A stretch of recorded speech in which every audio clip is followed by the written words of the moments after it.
तो ये आपको हम पढ़ा रहे थे, इससे पिछली वीडियो में आपने देखा होगा कि वास दाब का अनुमान बताया था। ठीक, अब यहाँ पर कारण से एक क्वेश्चन पढ़ना आपको, रीजन इसका कि वास दाब में अनुमान क्यों होता है, इसको आप एक बार फिर समझ लीजिएगा, फिर लिखा देते हैं कि जैसे एक पात्र था, इसमें हमने शुद्ध विलायक लिया था, ऊपर हमारा जार रखा था, इसको गर्म किया तो ये वास बनी। ठीक, और दूसरा हमारा क्या है, इसमें हमने अवाष्पीय विलेय पदार्थ भर दिया, अवाष्पीय विलेय पदार्थ से बना मिला दिया तो बन गया विलयन, इसकी वास कम बनी। ये प्रयोग है। तो देखो वासदाब में कमी आ गई कि नहीं, कमी आ गई। तो ये कमी क्यों होती है, क्योंकि विलायक के कुछ अणु या कण विलयन की सतह पर स्थान ग्रहण कर लेते हैं, जिससे विलायक का वास में परिवर्तित होने की प्रवृत्ति कम हो जाती है, इसीलिए वासदाब में कमी आती है। ठीक, बात सबको क्लियर हो गई। आप लोग लिख लीजिएगा, लिखो, नई लाइन से लिखिए, सूत्र के बाद आप लोग लिखेंगे। ठीक, कारण है इसका, लिखो, जब किसी शुद्ध विलायक में कोई अवाष्पशील विलेय पदार्थ भरा जाता है, कोई अवाष्पशील विलेय पदार्थ भरा जाता है,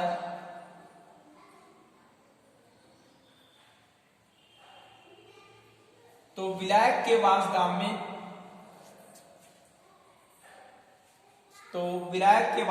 में कमी आ जाती है, क्योंकि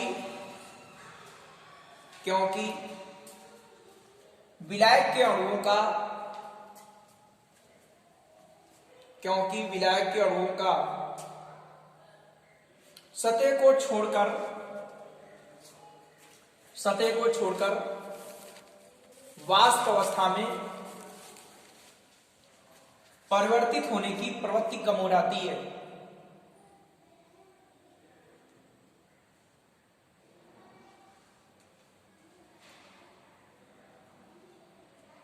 तो ये प्रवृत्ति क्यों कम हो जाती है, क्योंकि जो आपके विलेय के अणु हैं वो विलयन की सतह पर कुछ स्थान ग्रहण कर लेते हैं, इसीलिए प्रवृत्ति कम हो जाती है। ठीक है, प्रवृत्ति कम हो जाती है। बात सबको सुना है कि नहीं, कि प्रवृत्ति कम क्यों हो जाती है, क्योंकि जो विलेय के अणु होंगे वो विलयन की सतह पर क्या करते हैं, स्थान ग्रहण कर लेते हैं, इसीलिए ये कम हो जाती है। ठीक, बात सबको सुना गई। अब इसी एक टॉपिक और है इसमें कि वासदाब का अपेक्षिक अनुमान, वासदाब का आपेक्षिक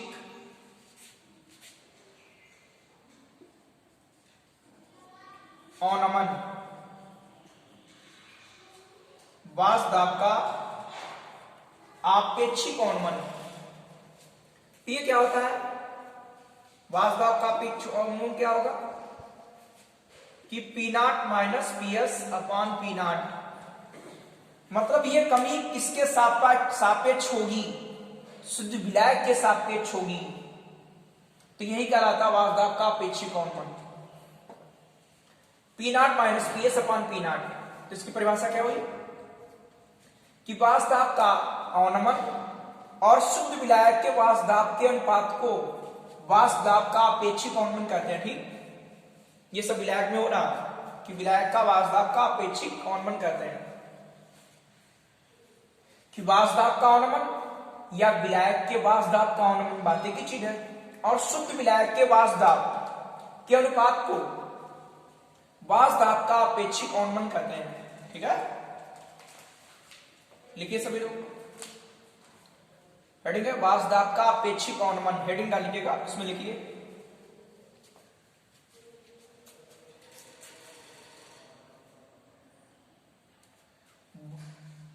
सभी लोग,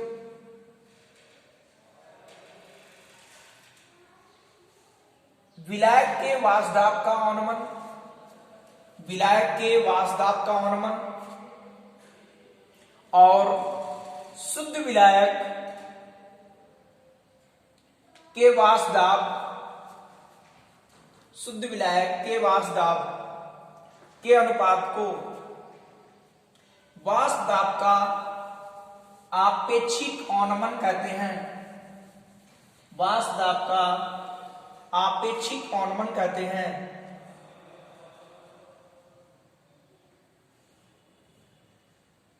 लिख लिया?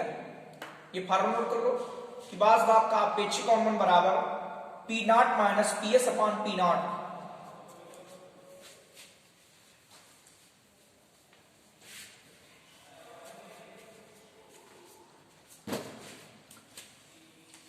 जहां का पी नॉट क्या है? पी नॉट बराबर शुद्ध विलायक का वाष्प दाब, शुद्ध विलायक का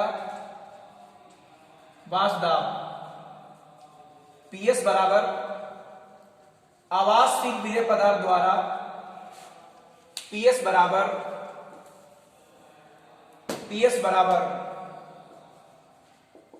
आवासशील विलेय पदार्थ द्वारा, लिख लीजिएगा, आवासशील विलेय पदार्थ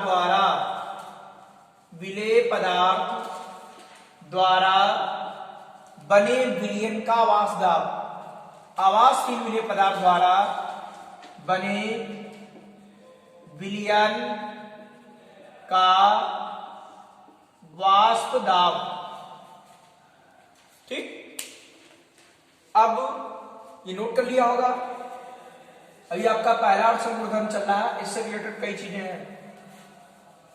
अब पढ़ेंगे, हेडिंग डालेंगे वाष्प दाब में अवनमन संबंधी, वाष्प दाब में अवनमन, मतलब घटना, अवनमन संबंधी राउल्ट के नियम या राउल्ट का नियम, मोस्ट इंपॉर्टेंट नियम है ये, वाष्प दाब में अवनमन संबंधी राउल्ट का नियम। आपको बता चुके हैं कि 4 अड़चन गुणधर्म है, उसमें से एक आपका अनानिवार्य है। ठीक, हेडिंग डालिएगा वाष्प दाब में अवनमन संबंधी राउल्ट के नियम।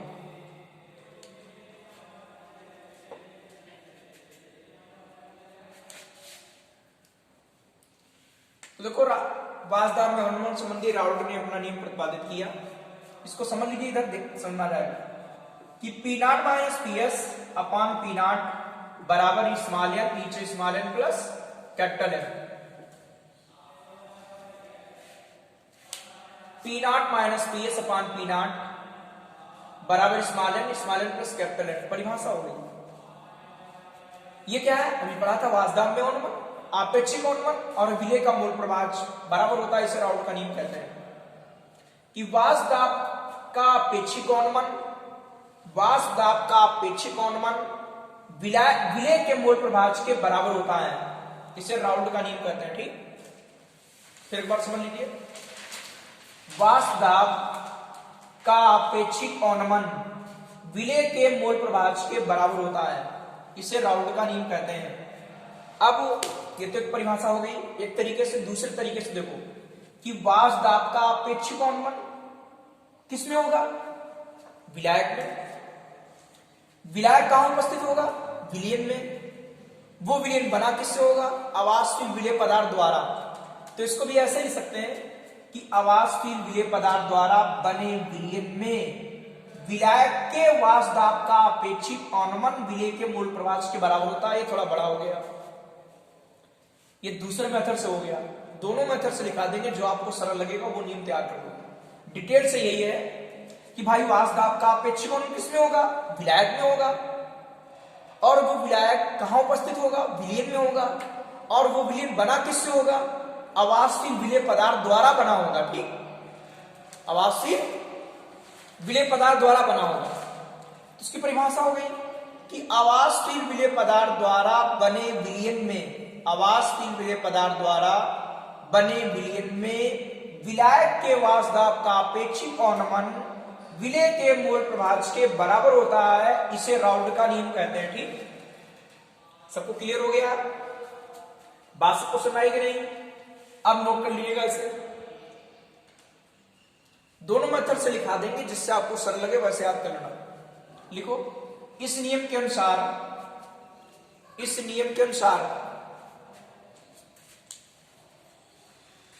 इस नियम के अनुसार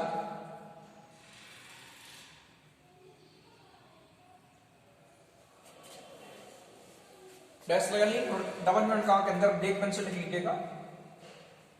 आवासशील विलेय पदार्थ द्वारा, आवासशील विलेय पदार्थ द्वारा, आवासशील विलेय पदार्थ द्वारा बने विलयन में, बने विलयन में, आवासशील विलेय पदार्थ द्वारा बने विलयन में विलायक का वाष्पदाब का आपेक्षिक अवनमन, विलायक का वाष्पदाब का आपेक्षिक अवनमन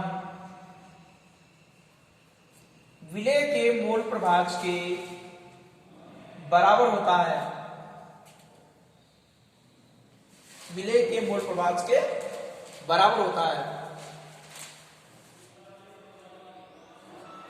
कोड राम लगा लो, इनवर्ट काउंट क्लोज करके, इनवर्ट काउंट क्लोज कर दीजिए। अथवा में लिख लीजिए, अथवा में दूसरी तरीके से परिभाषा साठ में कैसे तैयार करोगे, इतना लिख दो तब भी काम चल जाएगा। लिखो वाष्प दाब का आपेक्षिक अवनमन, वाष्प दाब का आपेक्षिक अवनमन विलेय के मोल प्रभाज के बराबर होता है। साठ में इस नियम को ऐसे लिख सकते हो, ठीक, काम चल सकता, कोई दिक्कत नहीं है। वाष्प दाब का आपेक्षिक अवनमन लिख लिया, वाष्प दाब का आपेक्षिक अवनमन विलेय के मोल प्रभाज के बराबर होता है, विलेय के मोल प्रभाज के बराबर होता है। ठीक, लिख लिया, ठीक, नई लाइन से लिखिए, नई लाइन से लिखिए।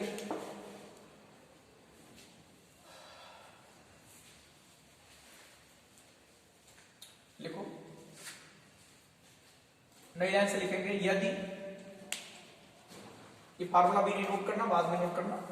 लिखो यदि विलेय के मोलों की संख्या, यदि विलेय के मोलों की संख्या, वो फार्मूला भी बाद में आ जाएगा, परेशान नहीं होना। यदि विलेय के मोलों की संख्या स्मॉल n तथा विलायक के मोलों की संख्या कैपिटल N हो, तो विलेय का मोल प्रभाज, विलेय का मोल प्रभाज बराबर स्मॉल n, नीचे small n plus capital N। उसके बाद लिखोगे यदि शुद्ध विलायक का वाष्पदाब, यदि, नोट कर लीजिए साथ में ही, यदि शुद्ध विलायक, यदि शुद्ध विलायक का वाष्पदाब P0 और बने विलयन का वाष्पदाब PS हो, तो वाष्पदाब का आपेक्षिक अवनमन,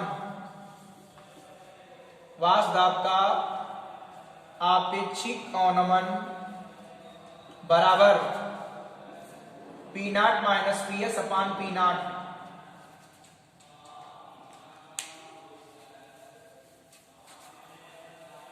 लिख लिया, नई लाइन से लिखोगे इस नियम के अनुसार, इस नियम के अनुसार P0 माइनस PS अपान P0 बराबर स्मॉल n, नीचे small n plus capital N। ये इस नियम के अनुसार हो गया। ठीक, यही आपका राउंड का नियम है, पढ़ा कि नहीं? अभी 60 में बताया था कि वाष्पदाब का आपेक्षिक अवनमन विलेय के मूल प्रभाज के बराबर होता है। ठीक, एक बार इस नियम को और क्लियर कर लीजिए, समझ लीजिएगा। बताओ, वाष्पदाब में आपेक्षिक अवनमन किसमें होगा? विलायक में। ये विलायक कहां होगा? विलयन में। ये विलयन बना किससे होगा? अवाष्पशील विलेय पदार्थ द्वारा बना होगा। ठीक, तो इसी से परिभाषा याद रख सकते हो कि अवाष्पशील विलेय पदार्थ द्वारा बने विलयन में विलायक का वाष्पदाब का आपेक्षिक अवनमन विलेय के मोल प्रभाज के बराबर होता है। इसे ही राउल्ट का नियम कहते हैं। 60 में लिख सकते हो कि वाष्पदाब का आपेक्षिक अवनमन विलेय के मोल प्रभाज के बराबर होता है। ये दूसरे मेथड से नियम को परिभाषित कर सकते हो। ठीक है, अब हम डालेंगे राउल्ट के नियम की सीमाएं। Limitation of Raoult law, limitation of Raoult law. Raoult के नियम की सीमाएं। नंबर इसकी एक सीमा है कि यह नियम जो है केवल अतितन विलयनों पर लागू होता है, ठीक, मतलब सांद्र विलयनों पर लागू नहीं होता है, पहली लिमिट, ठीक है। यह नियम केवल अतितन विलयनों पर लागू होता है, सांद्र विलयनों पर लागू नहीं होता है। सेकंड नंबर, यह नियम उन पदार्थों के विलयन पर लागू नहीं होता है जिसमें विलेय पदार्थ वियोजित हो जाता हो।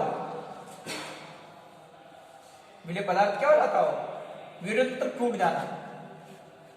जैसे NaCl है, इस पर लागू नहीं होता है क्योंकि विलयन में क्या होगा, आयनित हो जाएगा, Na+ और Cl- में टूट जाएगा, इस पर लागू नहीं होगा। जैसे ये विलेय पदार्थ है, ये ग्लूकोज है, ये आयनित नहीं होगा, इस पर लागू होगा। इसके लिए पढ़ेंगे, इसमें वान-ठा फैक्टर चलता है, तो सूत्र में यहां पर आई आता है, ये विचलन प्रदर्शित होता है, विचलन, ये आई आता है इसमें, ठीक। वो आगे भी पढ़ेंगे आप लोग नेक्स्ट क्लास में, ये नेक्स्ट वीडियो आएंगे उससे पढ़ेंगे, तो इस पर लागू नहीं होता है, ठीक है। अगला है, यह नियम उन पदार्थों पर लागू नहीं होता है जो विलयन में संगुणित हो जाते हैं, मतलब जुड़ जाते हो, ठीक, संगुणित हो जाते हो, जुड़ जाते हो, ठीक, समझ रहे हो नहीं? जैसे फिनाल है, फिनाल, इसको घोला, इसके एनोड थे, जुड़ गए, बना लिया होल एन, ऐसे, तो इन पर लागू नहीं होता है। एक चौथी लिमिट है कि विलेय पदार्थ अवाष्पशील होना चाहिए, वाष्पशील नहीं होगा, ठीक, उस पर भी लागू नहीं होगा। तो ये इसकी लिमिटेशन हो गई, क्या हो गई? लिमिटेशन। तो लिमिटेशन लिख लीजिएगा, नंबर 1, लिमिटेशन लिखो, नंबर 1, यह नियम बंद हो गया, बैटरी कम हो गई।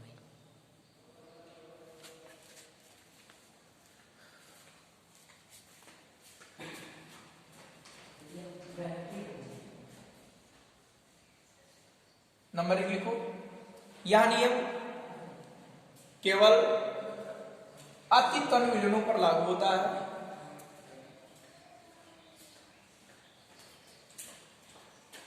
यह नियम, नंबर 1 है, यह नियम केवल अतितन विलयनों पर लागू होता है। नंबर 2, यह नियम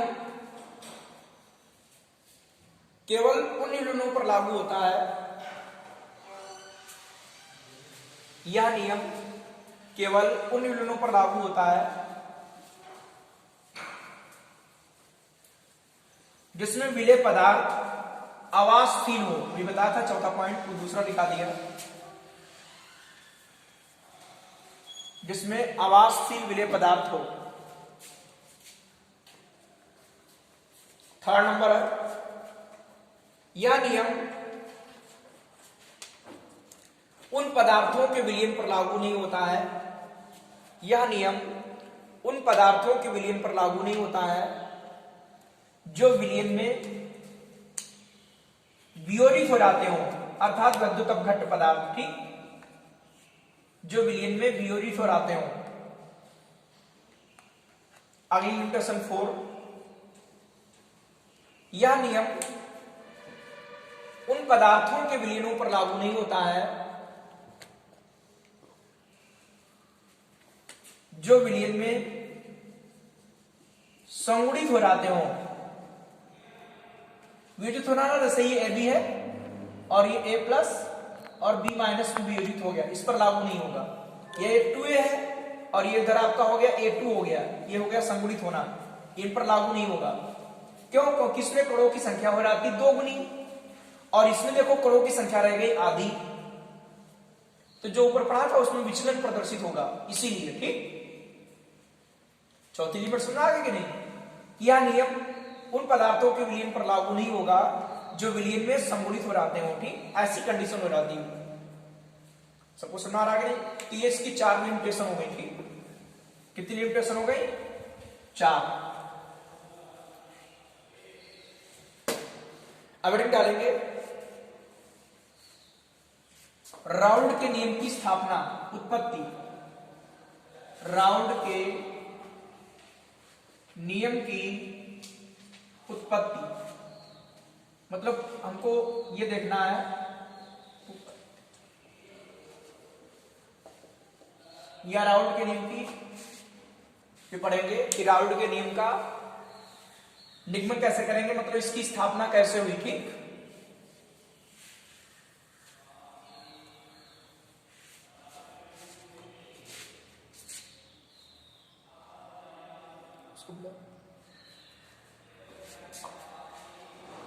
राउल्ट के नियम की उत्पत्ति।